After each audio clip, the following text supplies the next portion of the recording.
Y bueno, buenos días a todos ustedes. Es una alegría y un gozo para mí poder compartir con vosotros la palabra de Dios ese domingo por la mañana, aún más en ese periodo tan especial que estamos, el periodo de la Cuaresma, en que nos fijamos particularmente en lo que es el centro de nuestra fe, que es la resurrección de Jesucristo. Y en ese periodo de la Cuaresma, los 40 días antes de la Pascua, nosotros tenemos la tradición de mantener ese tiempo, pero no como lo hace, por ejemplo, la tradición católica romana o las tradiciones ortodoxas orientales, porque no entendemos ese periodo como un periodo, un tiempo de penitencia o un tiempo de arrepentimiento especial o algo del estilo. En ese sentido, la tradición reformada enseña que no hay nada que quede de nuestra parte para hacernos más aceptables a Dios. No hay nada que tengamos que hacer a más para que los preparemos para la Pascua o para que seamos más dignos del sacrificio de Jesucristo, ¿no? Porque Cristo ya ha cumplido todo y nosotros no éramos dignos. Por eso toda nuestra vida es una vida de arrepentimiento, no es solamente el tiempo de la Cuaresma en que uno tiene que buscar arrepentirse de sus malas decisiones y volverse hacia Dios, confiando en su increíble y suficiente gracia. Eso lo hacemos todo el año. Pero la Cuaresma la vemos no como una oportunidad de añadir algo de nuestra parte a lo que Cristo hizo, sino simplemente es un periodo para acordarnos de que Cristo lo hizo todo. Sino es un periodo simplemente en que nos acordamos que sin que lo hubiéramos merecido, Cristo lo hizo todo, y eso es más que suficiente.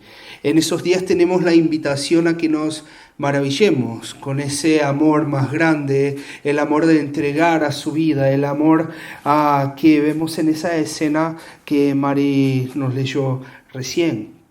Y por eso en esos domingos antes de la Pascua nos estamos fijando en las narrativas de la crucifixión de Cristo Jesús que encontramos en la Biblia, y más específicamente en las frases que Jesús ha proclamado en la cruz mientras llevaba su amor por el Padre y su amor por nosotros hasta la última de las consecuencias. Y en ese domingo vamos a empezar a ver lo que dice la historia de la manera que es contada por el apóstol Juan, ¿no? El evangelio que ha escrito es de los 4 evangelios que hay en la Biblia, el que tiene un punto de vista más característico, distinto, específico, y por eso esa historia nos va a brindar informaciones y escenas que son únicas a ese evangelio, y frases también, 3 frases específicamente que nos dan una mirada más profunda sobre ese momento que cambió absolutamente toda la historia y que puede cambiar y cambia hoy tu historia y mi historia. Pero, como siempre, antes de empezar a razonar sobre esa primera parte del texto, invito a que le pidamos al propio protagonista de esa historia, que es el Dios viviente, a que nos ayude a entender e interpretar las palabras que él mismo ha inspirado el apóstol Juan a escribir. Entonces, te invito a que bajes tu frente, cierres tus ojos para que tengamos un momento de oración. Señor, muchas gracias por esa mañana, muchas gracias por el privilegio que es escuchar las palabras de tu Hijo en la cruz. Señor, muchas gracias porque a pesar de que Cristo quedó ahí colgado en silencio, sin escuchar respuesta de ti, nosotros tenemos todas las palabras que necesitamos escuchar esa mañana. Que hoy, a través de lo que tu Hijo ha dicho en la cruz, nosotros podamos ser edificados y podamos ser retados, Señor, podamos ser consolados, pero también podamos ser desafiados a vivir vidas que sean más parecidas con nuestro Maestro, Señor. Ayúdanos a entender la bendición de tu amor. Ayúdanos a entender tu cuidado profundo con nosotros y ese amor que se derramó hasta en las últimas consecuencias. Te pedimos ojos que puedan ver, oídos que puedan escuchar y palabras que en esa mañana sean de honor a ti. En el nombre de Cristo te lo pedimos. Amén. Amén. Bueno, ¿por dónde empezamos? Vamos a empezar por un punto que parece que no tiene nada que ver, pero vamos a llegar, ¿sí? Esa semana mi mujer ha ido al cine. Y tranquilo, vamos a llegar a algún lado. Ella fue a ver un remake de una historia de esos cuentos de hadas, ¿no? Una que seguro sabéis cuál es la que está en cine en esos momentos, pero no le voy a hacer el advertising a Disney, ¿no? Ellos que paguen si quieren. Y seguro que es una historia que tiene sus polémicas, seguro ya lo escucharon, pero tranquilos, no voy a ir acá con las polémicas, no voy a meterme en ese jardín, no es eso lo que quiero decir. Pero una vez que ella fue a ver un cuento de hadas tan antiguo, me puse a pensar un poco en lo que son los cuentos de hadas y ese fenómeno, ¿no? Esa manera de contar historias tan características que tenemos en nuestra sociedad. Y los cuentos de hadas, tradicionalmente, ¿no?, terminan con un felices para siempre. Es la manera que termina un cuento de hadas tradicionalmente. La verdad que no me fui a ver la película, no sé si también termina la película así. Pero desde La Cenicienta hasta Shrek tenemos un felices para siempre, ¿sí? Así que todo el desarrollo de la historia que vemos en un cuento de hadas, el escenario, el conflicto, la tensión, el clímax, la resolución, al fin y al cabo es todo un estado transitorio, ¿no? Es transitorio y, ¿por qué no, insignificante? Porque si estamos hablando de un felices para siempre, ¿cuál es la diferencia de la historia del cuento de hadas? ¿Cuál es la diferencia de esos años, vamos a ponerlo, que pasa la princesa en esas situaciones? Y, sin embargo, la historia no va del felices para siempre. La historia va de ese pequeño momento antes, de ese pequeño conflicto antes. Es exactamente la descripción de ese conflicto transitorio que nos causa ilusión, que nos hace ilusión. Sí, eso es el cuento de hadas. Y claro, como suele ser con nuestras historias, en realidad nuestras historias revelan un poco de lo que es nuestra experiencia común. Porque en nuestra experiencia común también vivimos eso. Tenemos la típica visión de vida como de una persona en una rueda de correr para los hámsters, ¿sabes? Uno se gasta la juventud para conseguir un título, uno se gasta la vida adulta para conseguir una posición laboral, uno se gasta la vida familiar intentando conseguir estabilidad financiera y uno siempre está persiguiendo algo que nunca llega.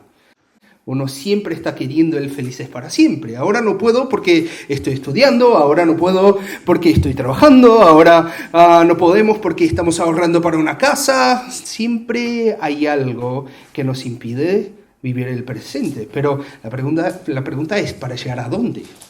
¿Para llegar a qué lugar? ¿A qué felices para siempre? ¿A la jubilación cómoda? Que lo siento, a los más jóvenes no llegará, ¿no? A dinero para hacer lo que quieras cuando ya no te queda energía para hacerlo. ¿A dónde queremos llegar? O simplemente llegar a la nostalgia de los años que ya pasaron, porque no sé si ya te pusiste a hablar con un abuelito o con un anciano de manera detenida, pero la mayor parte de lo que dicen son añoranzas de los tiempos que ya se fueron. Nunca hablan de sus conquistas presentes. Hablan de las cosas que vivieron en el pasado. Entonces, es siempre la historia, ¿no? El felices para siempre. Pero nosotros también tenemos una versión cristiana de eso. Y a lo mejor es un poco más difícil, porque en ese caso, la jubilación, uno sabe que ya está más anciano, no lo va a poder disfrutar mucho. Pero nosotros tenemos un felices para siempre que es distinto. Como Jonathan nos ha mostrado la semana pasada, el propio Cristo nos da la promesa y la esperanza del paraíso, de nuevos cielos y de nueva tierra, como van a decir los últimos capítulos de la Biblia. Y siendo eso tan grandioso, porque si uno se pone a pensar, de hecho es algo mucho más grande de cualquier cosa que podamos imaginar, teniendo un futuro tan infinitamente mejor, ¿cómo no depreciar todo lo que hay acá? Parece algo que debería ser natural si uno entiende la esperanza que tenemos, ¿no? Escuchar canciones que nos recuerden esa realidad y no otras canciones seculares. O leer libros que hablen de ese Dios maravilloso y no libros que hablan de vanidades como historias de fantasías. Gastar todo el tiempo que tenemos en reuniones y eventos de iglesia y cristianos y no haciendo cosas del mundo, ¿no? Y seguro que si conoces la realidad del universo cristiano, ya te paraste con una o más personas así, que las hay muchas, y mismo con predicaciones que defienden exactamente eso. Pero, y acá vamos a por qué tiene sentido todo eso que estoy diciendo. Yo creo que las palabras de Jesús acá en la cruz nos retan a reconsiderar nuestras prioridades. Nos retan a reconsiderar el peso del presente y de lo común en nuestras vidas. Porque fíjense otra vez en el texto, especialmente en el versículo 25. Voy a tomar un poquito de agua que si no empiezo a toser. Pero así dice la palabra de Dios. Estaban junto a la cruz de Jesús su madre y la hermana de su madre y María, mujer de Cleofas, o parienta de Cleofas, y María Magdalena. Cuando vio Jesús a su madre y al discípulo a quien él amaba, que estaba presente, dijo a su madre: «Mujer, he ahí tu hijo». Y después dijo al discípulo: «He ahí tu madre». Acá estoy leyendo en la versión más clásica. Y desde aquella hora el discípulo las recibió en su casa. Y a ver, vamos a empezar a entender esa escena. Empezamos con una escena delante de la cruz. Tenemos a Cristo crucificado delante de nosotros. En primer lugar tenemos al Hijo de Dios, al propio Dios Hijo, cargando sobre sí la ira que debería ser nuestra, siendo azotado en nuestro lugar, haciéndose Él mismo pecado para que nosotros nos hiciéramos justos, siendo rechazado por el Padre para que nosotros fuéramos adoptados y recibiéramos una herencia eterna. Es algo increíble. No sé si conseguís percibir, me salió el uruguayismo acá con el conseguís, pero no sé si puedes percibir. Ese es el momento crítico de la historia de la humanidad. Es el punto que cambia la eternidad de toda persona. El universo tiene los ojos fijos en ese momento, la respiración contenida, mientras Dios muestra su amor de la manera más inimaginable, más inesperada y más extremada. Dios muriendo en la cruz. Y en ese momento, ¿quién está al lado de la cruz? La gente que era tan depreciada por el imperio que siquiera eran dignas de ser perseguidas. 4 mujeres y un chaval, que era como Juan era en esa época. Eran tan insignificantes perante el poder de Roma y de los líderes judíos que siquiera se daban al trabajo de echarlos de ahí. Al fin y al cabo, ¿qué van a hacer? Las 4 mujeres y ese chaval, ¿qué van a hacer? ¿Se van a rebelar? ¿Van a empezar a protestar acá? No, son insignificantes. Así que pudieron estar a los pies de la cruz en ese momento. Y de hecho, acá tenemos el cumplimiento de una profecía que es muy, pero muy dura. Y que se había dicho a María unas 3 décadas antes, pero que seguramente la tenía clara en su memoria en ese momento. Cuando ella fue al templo, todavía cuando ella y su esposo José todavía vivía, y fueron a dedicar a su pequeño bebé primogénito, después de una espeluznante historia de ángeles y pastores y pesebre, que en diciembre seguramente la contaremos. En aquel día, un anciano Simeón se le acercó y le dijo: «He aquí, este está puesto para la caída y para el levantamiento de muchos en Israel, y para señal que será contradicha, y una espada traspasará tu misma alma, para que sean revelados los pensamientos de muchos corazones. Una espada una espada traspasará tu misma alma. Y a lo mejor esa debe ser la descripción más exacta de la sensación de perder a un hijo. Una de las experiencias más horribles que se puede imaginar que alguien pueda vivir en esa vida. Y que en ese momento María lo vivía. Veía a aquel bebé que tanto había amado, ahora desfigurado por la tortura de los soldados romanos, jadeando, tomando sus últimos alientos mientras él propio entregaba su vida, porque él dijo que nadie me quita la vida, soy yo que la entrego. Mientras él entregaba su vida. Perciben la intensidad de esa escena. Perciben la profundidad del dolor y de las consecuencias de todo lo que está pasando ahí. Delante de todo eso, ¿qué más puede importar? Una posición social, o éxito financiero, o conquistas académicas, o mismos problemas. ¿Qué importa? Una deuda, tener la razón, un problema con alguien. Delante de la muerte parece que nada más importa. Y delante de la eternidad, que es lo que estamos viendo acá, parece que lo temporal tampoco importa. Pero cuando Jesús puso su mirada en su madre y en su amigo amado, su pensamiento no se fue al felices para siempre, más a las necesidades del presente. Él no pensó simplemente, ahora sí, la eternidad de ellos está garantizada, ellos van a tener una herencia conmigo en el paraíso. Mas por sus palabras, seguramente él pensó en lo que necesitarían esos sus amados mañana, cuando él estuviera sepultado y ellos estuvieran llorando su muerte. En su mamá, que no tendría más a su primogénito para sostenerla. En un amigo que era tan joven y maduro que necesitaba todavía sentir ese amor cercano. Aquí tenemos el comienzo del cumplimiento de una promesa que Jesús hizo a sus seguidores algunos capítulos antes.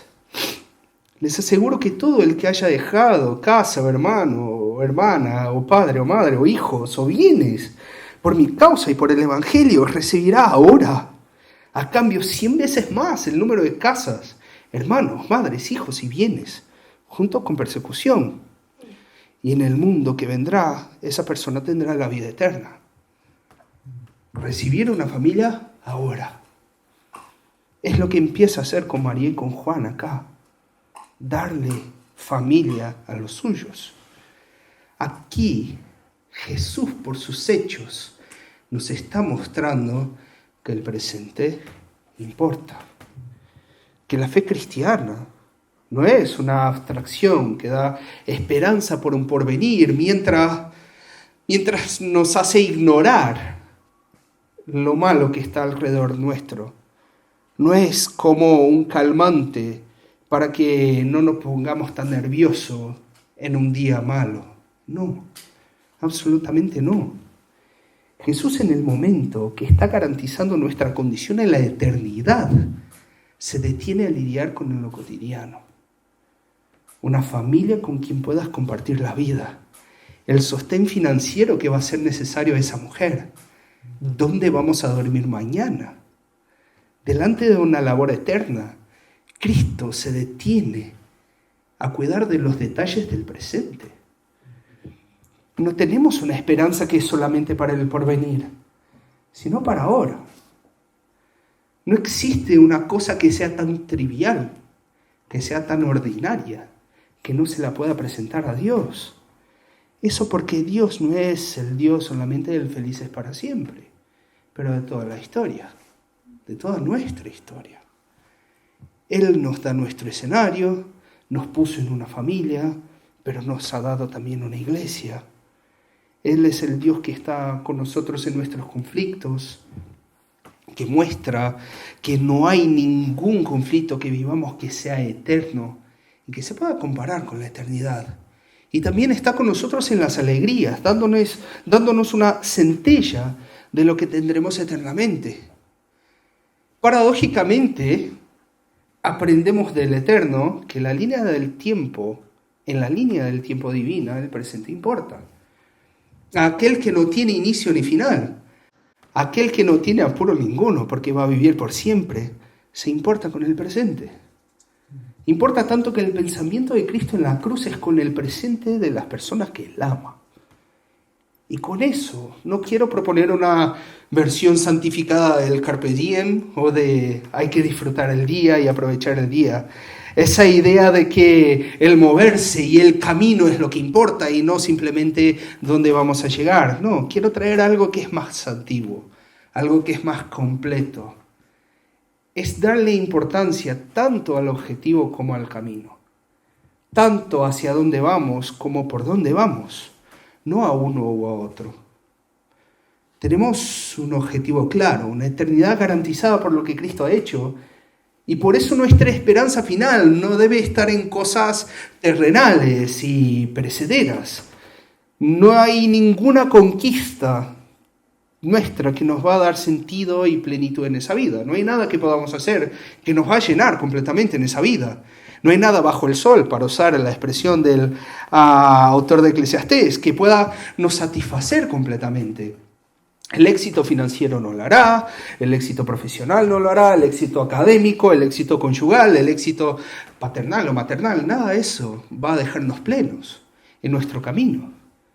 Pero tampoco ningún sufrimiento es suficiente para quitar esa nuestra esperanza del todo, exactamente porque la esperanza no está en lo que disfrutamos acá. La esperanza no está solamente en el presente y en el camino que caminamos. Así que mismo que se nos quite todo lo que se puede disfrutar de esa vida, podemos escuchar y abrazar lo que dice el apóstol Pablo. En un momento de mucha dificultad, él va a decir, así que no miramos las dificultades que ahora vemos. En cambio, fijamos nuestra vida en cosas que no pueden verse, pues las cosas que ahora podemos ver pronto se habrán ido, pero las cosas que no podemos ver permanecerán para siempre. Las cosas que no podemos ver permanecerán para siempre. El objetivo importa. El feliz es para siempre importa y nos da esperanza. Sin embargo, las cosas terrenales y perecederas están como regalos para ser disfrutados como son, con la naturaleza que tienen, como cosas efímeras y pasajeras, como un camino que tenemos que dejar atrás para seguir adelante.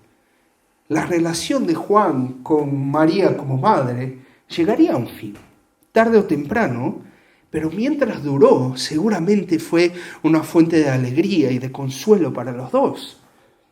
Jesús no ha dado provisión solamente para el objetivo final, sino para el camino por el que iban pasando. Y de igual manera, nosotros recibimos a diario provisiones para nuestro camino. Provisiones que, pese a no ser el objetivo final, pese a no ser el felices para siempre, están acá para ser disfrutadas. Están acá para ser comentadas, contadas, agradecidas. Cada abrazo de una persona amada, cada proyecto concluido, cada título que recibimos, cada comida deliciosa, cada momento con tus hijos, cada beso de tu pareja, cada libro que disfrutas, cada canción que te conmueve, cada paisaje que inunda tus ojos mientras caminas y que luego se va, cada puesta del sol que dura segundos. Son ecos de un amor que te saluda desde la meta, un amor que te saluda desde más allá, pero que a la vez está contigo y te sostiene por el camino, que te muestra que sí, en ese mundo roto, podemos disfrutar de cosas que nos llenan tanto, de cosas que son tan buenas y que nos dan tanto gozo y placer. Lo que nos espera es simplemente inimaginable. Es simplemente más allá de lo que podemos poner en palabras. Pero avancemos un poquito más. Un poquito más en esa escena que es muy curiosa de Jesús hablándole a sus amados en la cruz. Aquí claramente le estaba demostrando su amor a ellos. Un amor más allá de su muerte, como si fuera poco. Más un amor en palabras, en una conversación de alguna manera. Pero quiero que se imaginen las consecuencias prácticas de esas palabras, porque a veces ponemos las historias de la Biblia como si fueran verdades que no se conectan con la realidad que tenemos nosotros. Imagínense la consecuencia de ese pequeño trecho. Y desde aquella hora el discípulo la recibió en su casa. Desde aquel momento, Juan tenía una persona más viviendo en su casa. Y no sé si ya has tenido a alguien de fuera de tu núcleo familiar en tu casa por mucho tiempo, o si a lo mejor has sido tú el que tuvo que estar en la casa de otro por mucho tiempo y sentir esa realidad. Pero la realidad es que por mejor que sea la relación, imagínate la relación perfecta, nunca es algo sencillo. Nunca es algo que es totalmente tranquilo, ¿no? Y solo tiene la tendencia a empeorar cuanto más difícil sea el carácter de uno u otro. ¿Puede haber algún tipo de conflicto? Seguramente lo habrá tarde o temprano, como mínimo, más siempre hay algún nivel de incomodidad. Aunque no haya un conflicto abierto, siempre uno o el otro, o en general los dos, están molestos en algún momento, o en muchos momentos. Entonces imagínense, en términos muy prácticos, el amor y el cuidado de Jesús en ese momento se tradujo como más responsabilidad y más trabajo, tanto para María como para Juan. Imagínate la posición de Juan. Tienes a la bendita entre las mujeres viviendo contigo. La que en la boda de Caná quiso mangonear al propio Jesús. A Jesús, que ella sabía que era el Hijo de Dios. Imagínate lo que va a hacer contigo, ¿no? Ahora está en tu casa, viendo cómo haces las cosas todos los días. Seguramente Juan tuvo que lidiar con unas situaciones muy complejas. Y para María, la situación de vulnerabilidad, de estar ahora sostenida por alguien que no has creado, de estar en una casa que no es la tuya, donde no puedes ordenar todo como te dé la gana, de lidiar con la inmadurez de un joven que era un amigo de tu hijo, de acompañar a alguien que tenía una posición de absoluto destaque en la iglesia más tarde y que se fue como misionero a Éfeso, y probablemente María fue junto, según la tradición. A veces nos olvidamos que esas son personas reales. Así que todo lo que puedas esperar de un conflicto personal, de personas en una situación similar hoy día, podrías esperarlo ahí. Es una situación que seguramente es mejor, seguramente fue una bendición, es un signo del cuidado de Jesús en la vida presente de sus amados y en el momento que estaban viviendo. Sin embargo, conlleva responsabilidad, conlleva trabajos, conlleva cambios. Y eso creo que nos reta a la visión que tenemos de la bendición y del amor de Dios por nosotros. Porque no es inusual pensar que esas cosas conllevan en una carga más liviana, en algo que es más ligero, en algo que es más fácil y nos hace la vida más sencilla. Si Dios me ama de verdad, tendré menos preocupaciones, no más. Si Dios me bendice, seguramente podré estar más relajado. Pero claramente no es así. Y la verdad es que tiene todo sentido. Como tenía un profesor en el seminario que hacía una versión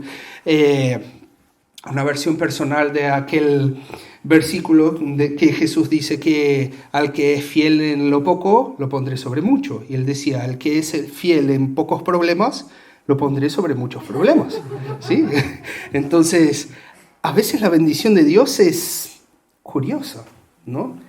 Pero vemos en nuestras propias relaciones interpersonales, cuando hablamos de amor. ¿Cuál es el amor más grande en la experiencia humana? A ver, podemos pensar en el amor entre padres y hijos. Y ya te cuento que tenemos mucho trabajo los padres con los hijos, ¿sí? Y seguro que no nos dejan la vida más fácil. Si hay una cosa que no nos dejan la vida es más fácil. Pero de la misma manera, seguro que ni yo ni ningún padre cambiaría una vida más fácil por el amor que sentimos por ellos. Es natural. Nos hacen la vida mucho más complicada, pero yo no cambiaría una vida más fácil. O quizás pienses que el amor más grande en las relaciones humanas es el amor de pareja, puede ser que sea. pero seguramente hay mucho trabajo y mucha responsabilidad involucrada en la vida entre pareja y en el casamiento. Vivir junto, mismo con alguien que amas profundamente, es un reto, es un desafío. Si estás casado a más de 5 minutos, sabe que, como decimos en portugués, la vida no es una frutilla. La vida no es algo fácil, dulcecito, que lo quieres comer y disfrutar solamente. Pero no cambiaría una vida más fácil por compartir la vida todos los días con la mujer que amo. El amor conlleva problemas. El amor conlleva responsabilidades. Existe una cara del amor que solamente se puede disfrutar cuando se asume la carga de pensar en otro antes que en uno mismo. Existe una cara del amor que solo se puede disfrutar cuando uno es vulnerable. Cuando uno asume la carga mismo de ser lastimado, de sentirte incómodo. Cuando uno asume la carga de hasta mismo ser traicionado y rechazado. Porque eso pasa también. Porque eso al fin y al cabo es ser como Jesús en cierta medida. El amor de Jesús resultó en rechazo, en traición. Él, pensando en los otros, no tuvo una vida más fácil para sí. Por eso en esa frase de Jesús, su amor por Juan viene en la forma de una carga, de un peso de responsabilidad. Pero es exactamente esa carga que es la bendición. Es exactamente ese peso que es la bendición. Y me encanta una cita de C.S. Lewis de su libro Cuatro Amores que refleja muy bien esa paradoja del amor. No suelo leer citas, pero esa merece la pena, esa es hermosa. Escuchadlo con atención. No es la palabra de Dios, pero C.S. Lewis era bueno. Él dice: amarlo sobre todo es ser vulnerable. Ama cualquier cosa y tu amor y tu corazón sin duda será torcido y posiblemente roto. Si quieres estar seguro de mantenerlo intacto, no debes entregar tu corazón a nadie, ni siquiera a un animal. Envuélvelo cuidadosamente con aficiones y pequeños lujos. Evita todos los enredos, enciérralo en el cajón o ataúd de tu egoísmo. Pero en ese ataúd, seguro, oscuro, inmóvil, sin aire, él cambiará. No se romperá, será inquebrantable, impenetrable, irreemplazable. La alternativa a la tragedia, o al menos al riesgo de la tragedia, es la condenación. El único lugar fuera del cielo donde puedes estar perfectamente a salvo de todos los peligros y perturbaciones del amor es el infierno. La vulnerabilidad es mucho mejor que la impasibilidad. Tener un corazón roto es mucho mejor que tener un corazón inquebrantable. Tener un corazón roto es mucho más parecido con Jesús que tener un corazón que está alejado de todo y de todos. Asumir la posibilidad de la tragedia, de pérdida, de molestia, mismo de traición de otros, es exactamente amar como Cristo ha amado. Por eso no debemos eludirnos de la responsabilidad. No tenemos que evitar hacer lo bueno solo porque eso nos impone una carga. No debemos elegir el egoísmo y el aislamiento, porque la bendición de Dios no es que tú estés cómodo, sino es ser como Él. La bendición de Dios no es comodidad, es ser parecido con Él. El amor de Dios por ti no está en librarte del sufrimiento, sino en darte la capacidad de sufrir con un objetivo que merece la pena. En darte una madre como a Juan, un hijo como a María, una familia como le dio a su iglesia. Y aquí también se percibe cuál es la naturaleza de nuestras buenas obras. ¿Por qué no obedecemos a Cristo para que Él nos ame? Uno debe hacer cosas buenas, no debe hacer cosas buenas para que Dios lo acepte. Pero es exactamente porque ya fuimos amados que respondemos a ese amor. Mira la escena que tenemos acá. Cristo ya estaba en la cruz. Cristo ya estaba siendo sacrificado. El sacrificio ya estaba siendo hecho. Así como para el criminal que vimos la semana pasada, no era necesario nada más para ser eternamente aceptado y amado por Dios. Pero es exactamente por ese testimonio de ese amor que los amados responden. Es exactamente por ver ese amor delante de ellos que ellos obedecen, como vemos en el caso de Juan. Y finalmente, para no enrollarme y estar toda la mañana acá hablando sobre esos textos que me encantan, creo que existe un elemento más en la historia que es necesario colocar especialmente en nuestro contexto.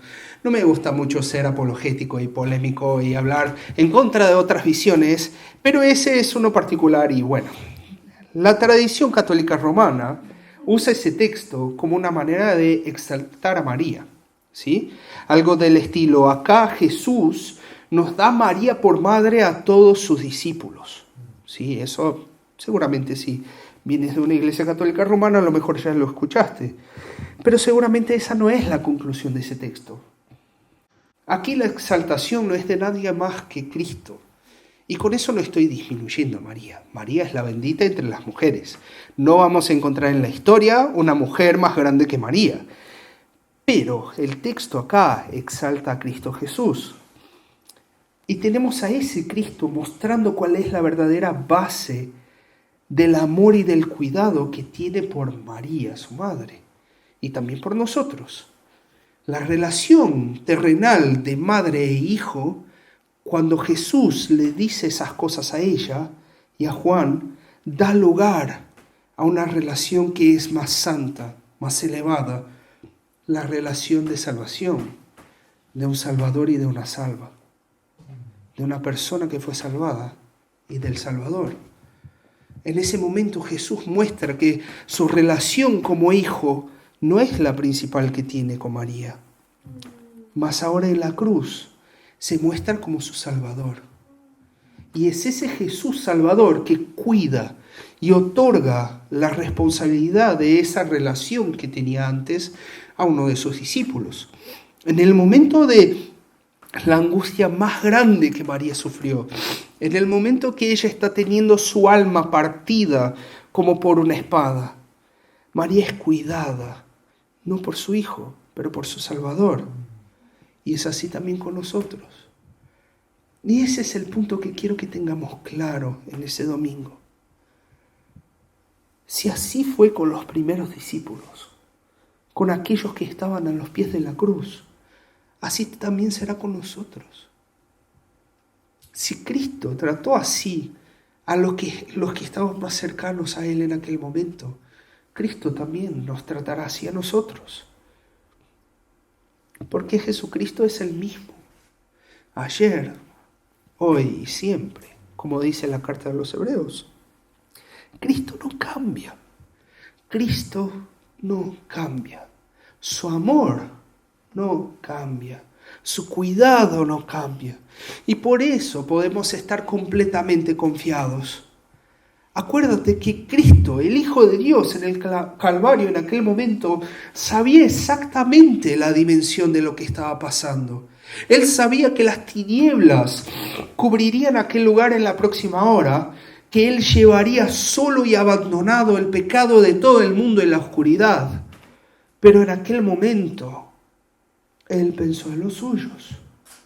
Él pensó en los suyos. Mismo mientras moría y entregaba su vida, sus discípulos, sus amados y amadas a los pies de la cruz, estaban presentes en su pensamiento y en su corazón. La preocupación por ellos era equiparable por la carga del pecado de todo el mundo. Ese es el Cristo que amó a los suyos hasta el fin, como dice el apóstol Juan, hasta la meta, hasta el último momento. Y es este Cristo que pensó de manera tan perfecta en los suyos en el momento de sufrimiento más extremado que se puede imaginar, que todavía tiene el mismo corazón, que todavía tiene los mismos brazos y la misma palabra, la misma preocupación, no solamente por nuestros felices para siempre, pero por nuestra historia ahora. El amor más grande y más profundo que se pueda imaginar, por ti y por mí.